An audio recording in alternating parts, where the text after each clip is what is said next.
ఐటీలో ఎంట్రీ కావాలా? Trainee software engineer గా అజా కోడింగ్ ట్యూటర్ లో 2 వీక్స్ ట్రయల్ పీరియడ్ లో వెంటనే చేరండి. నమస్తే అమ్మా.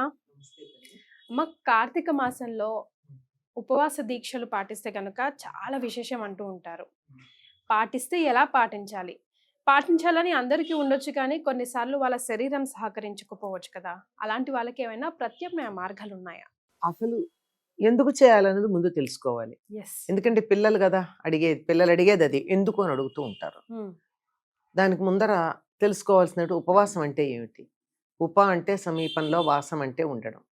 ఉపవాసం అంటే సమీపంలో ఉండడం. దేనికి? దైవానికి సమీపంలో ఉండడం. దానికోసం ఉపవాసం చేస్తాం. ఉపవాసం చేస్తే దైవానికి సమీపంలో ఎలా ఉన్నట్టమ్మా? అది అందుకు ఇప్పుడు మనం సాధారణంగా ఏకాదశో, శివరాత్రో, వైకుంఠ ఏకాదశో ఏదో ఉపవాసం అంటాం. ఉపవాసం అంటే అన్నం తినకుండా ఉంటే ఉపవాసం అవుతుందా? అన్నం తినకుండా ఇల్లు సర్దుకుంటూను ఇంకో పని చేసుకుంటూ అనుకుంటే అది లంఘనం అవుతుంది. ఉపవాసం కాదు. ఉపవాసం అంటే వీలైనంత వరకు మనం ఏ దైవాన్ని తలుచుకుంటూ ఉన్నామో, ఏ దైవాన్ని ఆ రోజు ఆరాధించాలనుకుంటున్నామో ఆ దైవానికి సమీపంగా ఉండేటటువంటి ప్రయత్నం. అంటే అది చేసేటప్పుడు ఏం జరుగుతుంది? నిత్యకృత్యంగా వంట చేసుకోవడం, తినడం, అరిగించుకోవటం, కడుక్కోవడం, ఈ పనులకు చాలా సమయం పోతుంది. ఇదంతా మానేసి అది కూడా దైవధ్యానంలో గడపడానికి వీలుగా. పైగా ఇది ఒకటే కాకుండా ఇంకొక విశేషం ఏమిటంటే, మనం కడుపు నిండా భోజనం చేసి కూర్చున్నట్టయితే నిద్ర వస్తుంది. చక్కగా ధ్యానం అని పేరు పెట్టి నిద్రపోతాం. అట్లా కాకుండా ఉండాలి అంటే పొట్టకి బరువు ఉండకూడదు. పొట్టకి బాగా కడుపు నిండా తింటే జీవశక్తి అంతా కూడా అరుగుదలకు వెళ్ళిపోయి ఇక్కడ తగ్గుతుంది. బ్రెయిన్కి ఆక్సిజన్ తగ్గి కాస్త కొనుక్కొస్తుంది. ఇది యాక్టివ్గా ఉంటేనే మనం చేసే దాంట్లో మనం ఇన్వాల్వ్ అయినట్టు లెక్క. అలా ఉండాలి. పూజ చేసేటప్పుడు నేను ఏదైనా ఓం నమ శివాయ అన్నాను అనుకో, శివుడు నా మనసులోకి రావాలి. కానీ నమ శివాయ నోరు పలుకుతోంది, శివుడు ఎక్కడికో వెళ్ళిపోయాడు. అట్లా కాకుండా నేను అంటున్న దాంట్లో నా మనసు పూర్తిగా నిమగ్నమై ఉండాలంటే నా మెదడు చురుగ్గా పనిచేస్తూ ఉండాలి. అలా ఉండడానికి నా జీవశక్తి అంతా మెదడు దగ్గరికి వెళ్ళాలి, కానీ పొట్ట దగ్గరికి వెళ్ళకూడదు. దానికోసం ఏం చెప్పారు?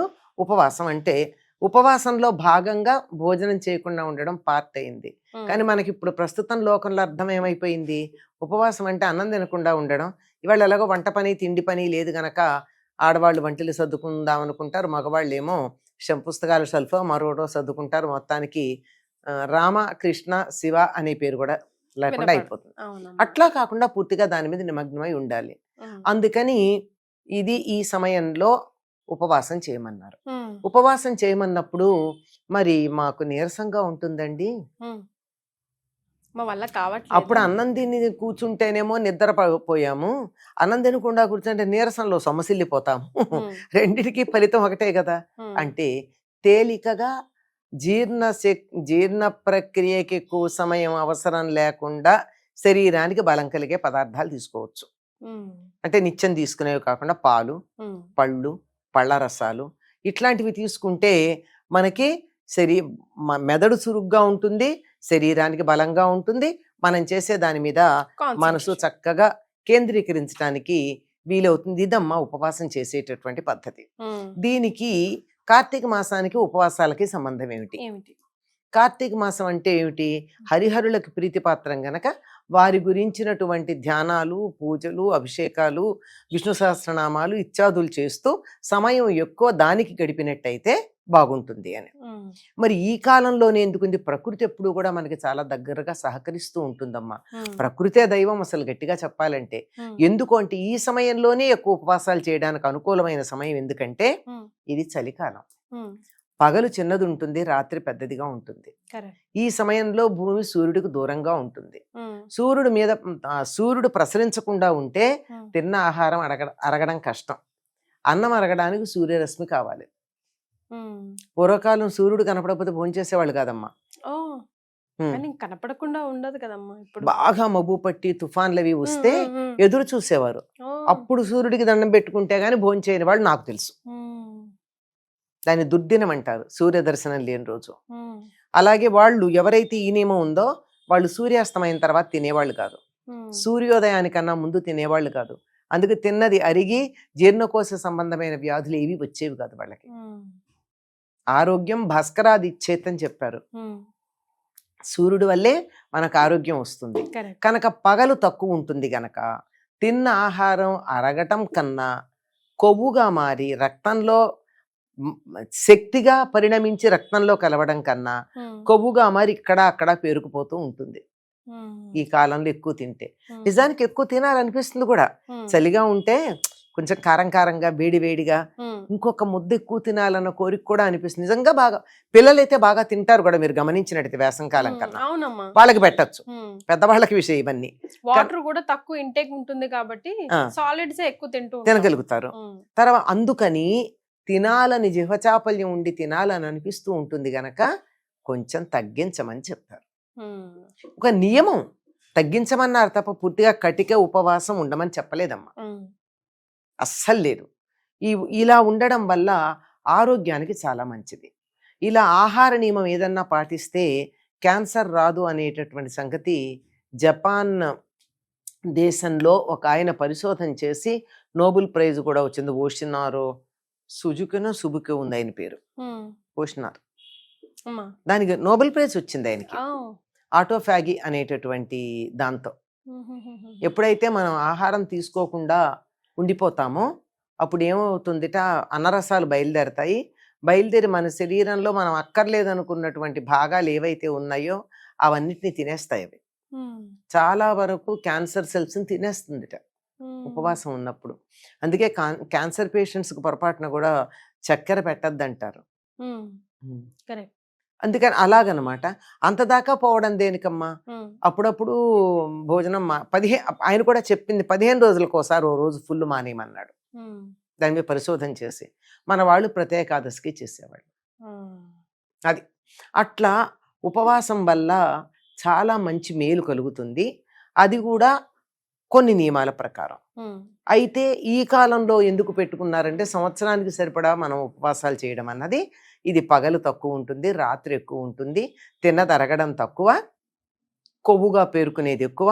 కనుక దాన్ని కంబైన్ చేసామంటే ఉభయతారకంగా ఉంటుంది. అటు ఆధ్యాత్మికం, ఇటు ఆరోగ్యం. ఇటువంటి దాంట్లో నియమాలు ఏమిటంటే కార్తీక మాసంలో నక్తము అర్ధనక్తము అని ఉంటారు. నక్తం అంటే నక్షత్రాలు కనిపించాక పగలంతా ఉపవాసం ఉండి సూర్యుడు పొద్దుబాటారాక అప్పుడు భోజనం చేయడం. ప్రదోష వేళ శివుడికి అభిషేకం చేసుకునే. లేదంటే అంత ఉండలేము అంటే అర్ధనక్తం. అర్ధనక్తం అంటే పొద్దుబాటారాక 2:30, 3 అయ్యాక సూర్యుడు ఇలా నడినెత్తి నుంచి ఇట్లా వచ్చి కొంచెం ఇలా పక్కకి తిరిగాక అప్పుడు భోజనం చేయడం. మేము ఈ రెండూ చేయలేమండి, పగటిపూట మేము ఉద్యోగాలకు వెళ్ళాలి, అక్కడికి వెళ్ళి నీరసమొహాలు వేసుకుంటే బాగుండదు, ఇంటికి వచ్చి మళ్ళీ భోంచేసేపటికి అర్ధరాత్రి అవుతుంది, మా ఉద్యోగ ధర్మాలు అట్లా ఉన్నాయి, మాకు కుదరదు అంటే ఏదో ఒక నియమం పెట్టుకోండి. పగలు భోంచేస్తాను, రాత్రి చేయను. లేదు పగలు ఉపవాసం ఉండి రాత్రికి భోజనం చేస్తాను. ఏదైనా ఈ ఖాళీగా ఉన్నటువంటిది ఆరోగ్య దృష్టి అయితే దాన్ని ఆధ్యాత్మికతతో ముడిపెట్టినప్పుడు దైవధ్యానం చేయడం, ఈ రెండు ఏదో ఒకటి చెయ్యొచ్చండి. ఇది అన్ని సంప్రదాయాల వారు పాటిస్తారమ్మా. క్రిస్టియన్స్ ఏమో లెంట్ అనేటటువంటిది ఒక పీరియడ్ ఉంటుంది, యాష్ వెన్స్డే నుంచి ఈస్టర్ దాకా 40 రోజులు వాళ్ళు పాటిస్తారు. రంజాన్ 40 రోజులు పాటిస్తారు ముస్లిమ్స్. మనం కార్తీక మాసం పాటిస్తాం, మధ్యలో సంవత్సరంలో అనేక సార్లు. మనకి మొత్తం 40 రోజులే, ఇక్కడో 28, 29 రోజులు తర్వాత కలిపి. కనుక సంవత్సరంలో 40 రోజులు ఆహార నియమం గనక పాటించినట్టయితే ఆరోగ్యం బాగుంటుంది అని. పూర్తిగా ఆహారం మానేని వాళ్ళు లెంట్లో ఏదో ఒక పదార్థం తినడం మానేస్తారు. అది కూడా చేయొచ్చు. నేను ఈ 40 లెంట్లో నేను స్వీట్ తినను, లెంట్లో నాకు ఇష్టమైనటువంటి ఫలానా కూర తినను, లెంట్లో సాధారణంగా నాన్ వెజిటేరియన్స్ ఉంటారు కనుక నేను ఎగ్ తినను, లేదా నేను చికెన్ తినను, లేదా ఫలానా ఒక్క పదార్థం తినను ఈ నెల అని, ఈ 40 రోజులు అని. అలాంటి నియమం పాటించడం కూడా ఏదో ఒక నియమం, నాలికను అదుపులో పెట్టుకోవడం, ఇది అద్భుతం. అయితే మన సంప్రదాయంలో ఉన్న ఒక విశేషం ఏమిటంటే ఉపవాసం అంటే వివరాలు చెప్పి పాటించటం ప్రయోజనం చెప్పారు, కానీ ఎవరెవరు ఉపవాసాలు చెయ్యకూడదో చెప్పారు.